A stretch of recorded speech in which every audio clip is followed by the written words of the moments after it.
warm welcome back to the show here on Tech Talks Daily, where once again I'm going to welcome back today Rob Telfer from D2L. And it's been just under a year since we last caught up, and as you will hear today, the conversation feels even more timely this time around because my guest is going to bring a clear and grounded perspective on how AI is reshaping higher education. From the tension between academic rules and real-world expectations to the growing need for genuine AI literacy across every discipline. And with universities under mounting pressure and students caught right in the middle of this, Rob will help cut through the noise to highlight what really needs to change and where the opportunities are still sitting.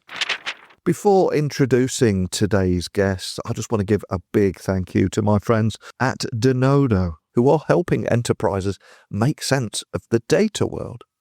For example, are you overwhelmed by data chaos? Because between AI hype and lakehouse sprawl and siloed systems, it can feel impossible to keep up. But Denodo is helping you cut through that noise.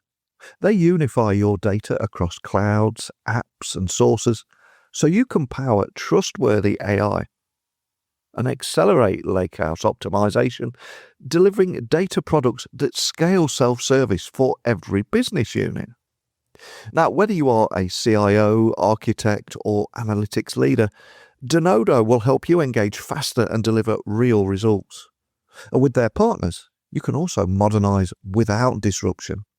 So if you're finally ready to make sense of the data world, visit denodo.com today. But now it's time for me to officially introduce you to today's guest.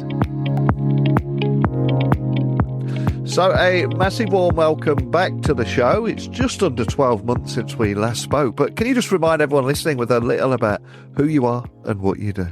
Yes, I can. Thanks, Neil, and thanks for having me on the show again. I must admit, I feel like I'm talking to an old friend at this point. The dulcet tones seem very familiar, but for the benefit of your listeners, my name is Rob Telfer. I'm Director of Education for D2L's Europe, Middle East and Africa business. And if listeners are unfamiliar with D2L, we are, well, I would call us a learning innovation company. Specifically, we develop technology for teaching and learning, with the intent to build better, more engaging and more inclusive online learning experiences. Our solutions include the Brightspace Learning Management Platform, and we develop interactive learning technology such as H5P, which encourages engagement, comprehension and critical thinking in learners through interactive practice. These solutions are literally used by tens of millions of people in just about every industry imaginable. So you'll find our tech in universities, colleges, schools, associations, and businesses literally all over the world. And it's such important work that you're doing right now because I think there's a lot of news around entry-level roles are disappearing and many students are studying for roles that might not even exist yet. And on top of that, universities, they're facing financial pressure, enrolment declines and increasing employer demands too. So from your perspective here and unique vantage point, what's the biggest change that's reshaping higher education right now? Yeah, you're definitely right about challenges in higher education. Obviously, there's been a lot of doom and gloom financial reporting, particularly here in the UK with the declining in international enrolments and so on. But you can probably guess what I think the biggest change in higher education is right now. No prizes for guessing. In my opinion, the biggest single change reshaping higher education just simply has to be AI, or, well, more specifically, generative AI. The shockwaves in higher education after OpenAI released ChatGPT in 2022 have been, well, just seismic in nature. You know, all the traditional norms have been challenged. We've seen wide-ranging impact to everything from policy to procedure. We've had concerns around plagiarism and academic integrity. The list just goes on and on and on. I think the first time I realized this was the biggest single change to affect higher education in a long time was during a teaching and learning conference I attended in, would have been early 2023, and almost every conversation I had was around AI and its potential impact on education. The excitement in some people was palpable, but there was also plenty of naysayers, and other people were just really concerned for one reason or another. It's interesting to note that, some institutions in the UK tried to ban ChatGPT in early 2023. Yeah. Edinburgh, Manchester, Oxford, etc., being prime examples, but I think they've since changed their tune on that. But I can tell you I've been at a lot of conferences since then, and AI is still the biggest single point at most, talking point at most teaching and learning conferences even now. And there's rarely a day goes by when I'm not discussing AI and its impact with someone. Yeah, it's such a big talking point. And as you said, there's a lot of doom and gloom out there. Anyone that's doom scrolled too long will often read about the negative side. But amid all of these challenges, though, I mean, have you seen any fresh approaches that are showing real promise? And where does this technology fit into that picture? Because there are a lot of opportunities here as well, right? Yeah, definitely. I mean, there's loads of technological advancements using Gen AI that are producing some really amazing results. To give you examples from our perspective at D2L, we've been busy developing AI solutions that tackle everything from more efficient content creation to providing students with online support to serving learners with what I'd call adaptive learning pathways, where content and courses are tailored in real time to that individual student's learning needs, and a lot more besides. And the results are tangible. For example, one of our Dutch university clients implemented our Lumi AI support agent that we developed. That's essentially a chatbot, but it leverages the university's data sources and it provides students with immediate contextualized support to their specific queries. So it could be anything from, hey, how do I submit an assignment, Mr. Chatbot? Or how do I access student financial and wellbeing support? Just to give a couple of examples. And the AI resolution rate for that client is around 97% for all student queries without any human intervention needed. That clearly saves an incredible amount of time in managing these everyday student inquiries at what is a large university serving about 35,000 students. Another good example of impact is a client in the USA who implemented our Lumi AI solution to help them build better, more engaging content faster. And they've estimated that they can produce high quality content and online courses 25% faster when using our AI powered solutions. So again, a massive time saving for teachers and instructional designers when they're building out online courses. Another solution that I'm really proud of is our Accessibility Plus solution, which we recently launched, and this tool checks content for accessibility issues for folks who have visual impairments and additional access needs. And the solution can automatically fix around 60% of all the issues it finds with no human intervention needed. So it doesn't just flag that there's an accessibility issue, it actually fixes them when they're found, which is just incredibly powerful. It's a game changer. And without that capability, the human burden is really massive. Other solutions which are gaining a lot of traction include our AI-powered grading tool, which really helps save teacher time when grading large volumes of student submissions. And it provides students with timely feedback linked to predefined rubrics and learning outcomes. And, from experience in higher education, timely and high quality feedback to student submissions is just far too often missing. And it's actually one of the biggest frustrations amongst students in higher education. Another tool that is having a real impact is our virtual tutor, which is called Lumi Tutor. It's rapidly being adopted now. It's just super convenient. It's always on 24 hours a day. And the tutor is always available to help students with coursework queries. So even if they're cramming for a final exam at midnight on a Sunday, which was pretty much my modus operandi when I studied at uni, the tutor, the virtual tutor, is there to offer teaching support based on the best practices, the defined learning outcomes, the pedagogy, and the study materials that are defined by the university where it's been deployed. So I could go on and on and on about the impact, but I won't. I'll stop there. There are many, many great examples, and these tools are helping solve many of the frustrations that have been entrenched in higher ed for many years now. And it's so refreshing to hear all these positive examples that we don't see these on our news feed. And outside of that, when we're talking about universities, etc., employability is something at the heart of everything. But what does that look like when these tools are generally built into the curriculum rather than just bolted on at the end like an afterthought? Yeah, I think it starts with consultation. Yeah. Between government, academia, industry, the relevant stakeholders to make sure that institutions are producing graduates that have the skills that are actually needed in the real world. I do think that most universities these days are integrating more pedagogical practice that is more authentic, it's more aligned to real world skill development, whether that be through implementing pedagogies like competency-based learning or outcomes-based education or project-based learning, where students are learning in groups, where they're focused on solving real-world problems. Types of learning which are just more inherently practical and more student-led, with teachers acting as facilitators and guides, which is different to years gone by when the university experience was largely predicated around lectures and essays, with the sage on the stage lecturing students in a lecture hall, and then written exams thereafter. I also think it's imperative to integrate learning outcomes into course curriculums, where assessment tasks are designed to measure and develop skills, communication, problem solving, teamwork, to offer a few examples, not just subject knowledge.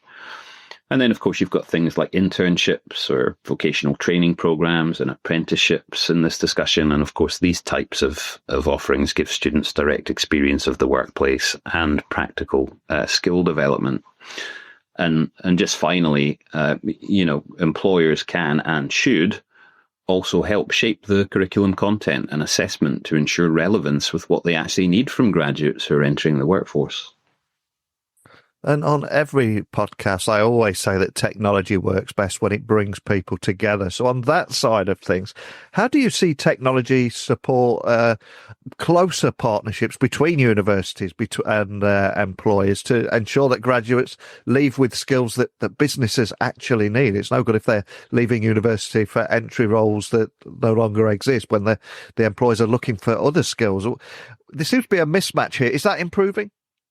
Yeah, and it is. And I think that there are some practical ways that you can use technology to support these partnerships. You can use the learning management platform, for example, to host industry or even employer-specific microsites that can provide content, learning opportunities, but also access to a community of other students who are also interested in that specific employer or industry.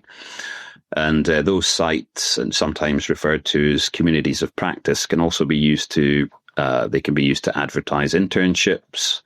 They can be used to host live webinars with industry experts, as well as host just a multitude of different synchronous but also asynchronous learning opportunities, which have been designed to focus on graduate skill development as it pertains to a specific employer or industry. And to state the obvious, to have the most impact, that the content and learning activities should be co-designed between the academic body and the industry partner to ensure that the learning outcomes are defined and measured, and that micro-credentials and badges can be awarded through the platform to validate when students have achieved a competency that the employer actually cares about. Within the learning platform, you can also leverage other tools, like an electronic portfolio, for example, so a student can create a collection of their work and their achievements, and which demonstrates their learning progress, their skills and experiences over time. And that's a great way for students to showcase their capabilities to potential employers. But I always say this, with all these things, collaboration is key, as are systematic feedback loops, whether that's through surveys or learning analytics or other means. And to paraphrase Peter Drucker, you can't manage what you don't measure. I'm sure you've heard that one before. Yeah, belts and braces IT mantra there. And a recent YouGov survey also found nearly 1 in 5 students say their university has banned AI, and almost half say it limits are in place, but no teaching on how to use it. So what does that gap between the rules and student behaviour tell us, and how should universities respond? And one of the reasons I bring this up is I had a guest recently, and he was saying that I don't want an employee to come into my business and say, I didn't use AI, look, I've done this properly and spent 7 hours on this report. He said, I don't want someone like that. I want someone that is not afraid to work smarter and use it better, use it to work better. But again, bit of a mismatch here, but what are you seeing?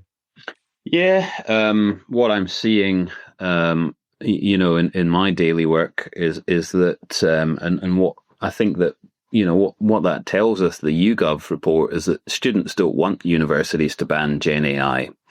I think they want universities to teach them how to use AI. And I think that student behavior tells us that they're going to use AI irrespective of university policy. I think universities need to be pragmatic. And rather than try and impose draconian measures around AI, they need to think about how best to use AI in their practice and think about what they need to do to empower students to use AI effectively and ethically. AI exists outside of academia, of course. It's out there in the world, and employers are becoming more and more concerned with workforce enablement on AI tools as a key driver of productivity. Just further on that, according to research from the Higher Education Policy Institute, more than 90% of students in the UK are now using AI to help them in their studies. If universities don't want to engage with this, then I think they're missing a massive opportunity, which is to help students understand how to engage with AI in an ethical and constructive way. And AI should not be used to outsource thinking. AI should support thinking, not replace it. AI tools should help students explore ideas and synthesize data, not do the intellectual heavy lifting for them. I think that institutions that view AI as a threat rather than maximizing its potential as a tool risk falling behind those that are using it to their advantage. And that will likely show up in time in enrolment statistics, student satisfaction surveys, and so forth. And I do think that in a time where there needs to be greater collaboration and interoperability between academia and industry, not less, it feels like attempts to keep AI out of education will simply widen the gap between higher education and the workplace, not diminish it. And that, to me, feels counterintuitive. So where do you think universities are getting it wrong on AI, or simply need to improve on, and what needs to change before it's too late, in your opinion? And any big warning signs you're seeing there, or anything you think just needs to be improved? I would say focusing on the negative aspects too much, such as, plagiarism concerns, as opposed to thinking about the positive impacts Gen AI can have on things like student support and success, freeing up teacher time, and creating more inclusive learning environments would be one mistake. So yes, of course, there's always concerns with anything. So acknowledge the concerns, put in place measures to alleviate those concerns, but then move to utilize the technology where it can have a significant positive impact.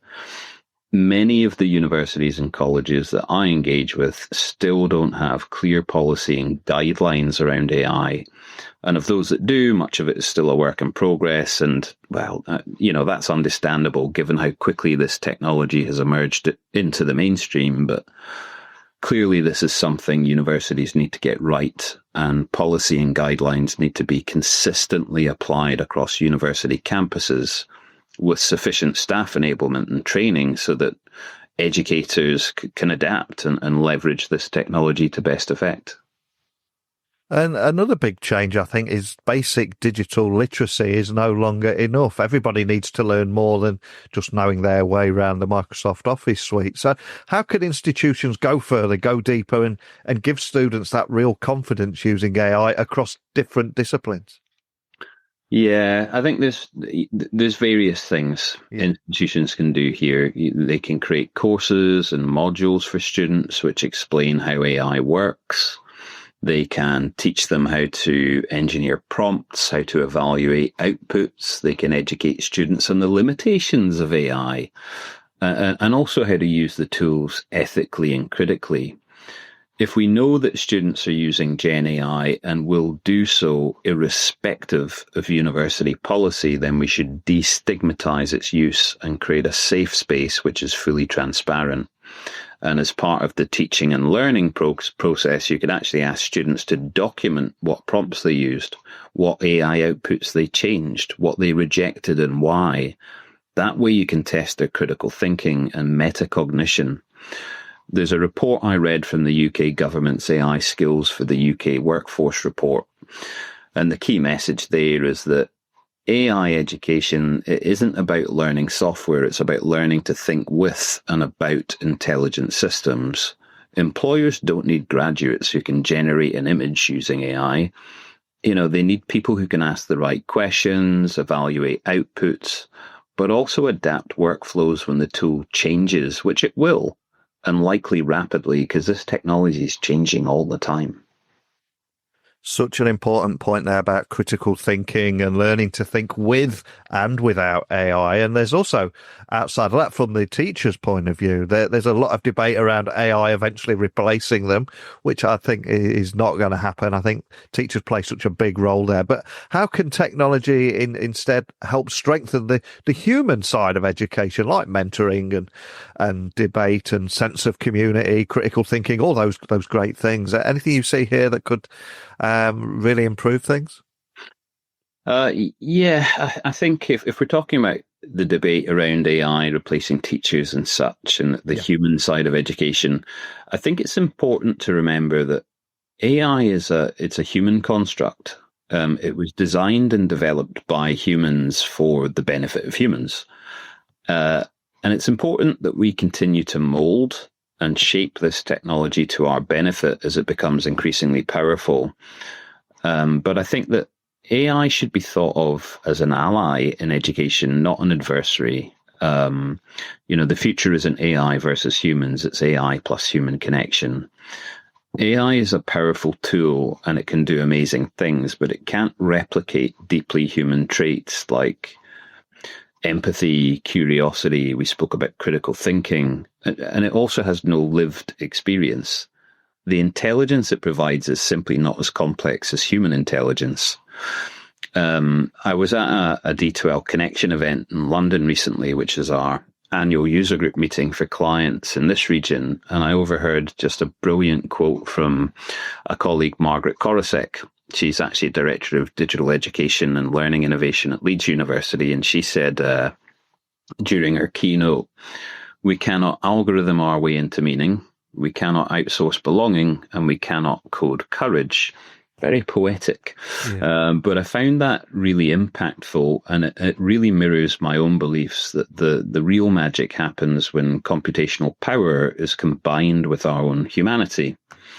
And I also think that the debate around AI replacing teachers is probably vastly overstated, like yourself. It was, I believe it was Jensen Huang, the CEO of NVIDIA, who said, you're not going to lose your job to an AI, but you might lose your job to somebody who uses AI or something like that. I'm paraphrasing, but I think that seems like a fairly shrewd observation to me. AI in its current form cannot replace human teachers, in my opinion. What it can do is free up teacher time so that they can focus on what really matters: mentoring, pedagogy, building community, and empathy. Completely agree with you there. And finally, I'm going to ask you to look into my virtual crystal ball now. We're a few weeks away from 2026. If we look beyond to 2026 and beyond, anything that you think will eventually separate the universities that thrive in an AI era and those that risk falling behind? Yeah, it's a good question. I think it's crucial to understand that the genie is out of the bottle with Gen AI. It's here now, and I think most folks would agree that it's here to stay. I do believe that universities and colleges need to act fast, or, well, as fast as higher education allows, to produce coherent guidelines and policy that reflects into this new reality. we're clearly in a period of great disruption in education, but it's also a time of potentially unparalleled opportunity, and that's exciting. I think if we're exploring the question of which universities will thrive in the AI era, I believe that the institutions that will win the future are the ones that take advantage and invest in these new capabilities. But technology is just a tool. It has to have a purpose, and it needs to be deployed intentionally. And in a higher education setting, it should be most clearly guided by pedagogy. So my caveat is that the institutions that do invest will win the future as long as they relentlessly focus on what really matters: student success, equity of access, and human connection. I also think that there will be a growing divergence between the institutions that invest versus those that don't, because students and employees will gravitate quite naturally towards the institutions that they think will offer them the best chance of success in their lives.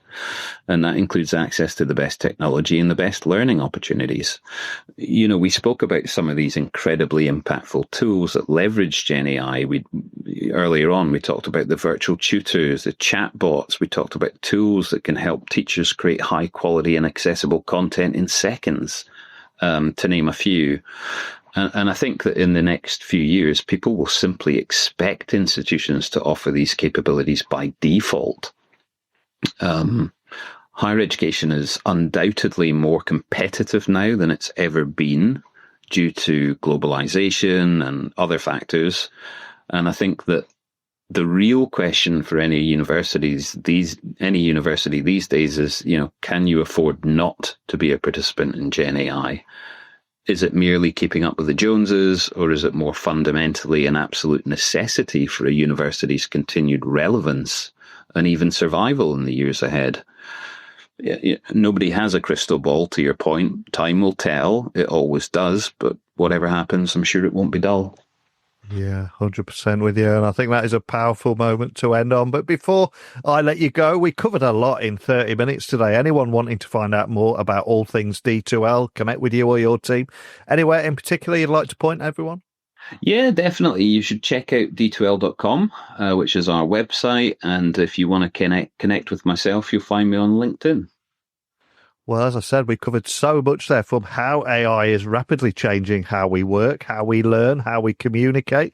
The struggle with some universities trying to keep up there, and students are often told not to use AI assessments despite needing those tools in the workplace. So many big talking points. I'd love to throw this out to everybody listening, see what their takeaways are, especially if you work in education. But more than anything, just thank you for coming back on and starting this conversation again, Rob. Thank you. Been an absolute pleasure. Thank you, Neil.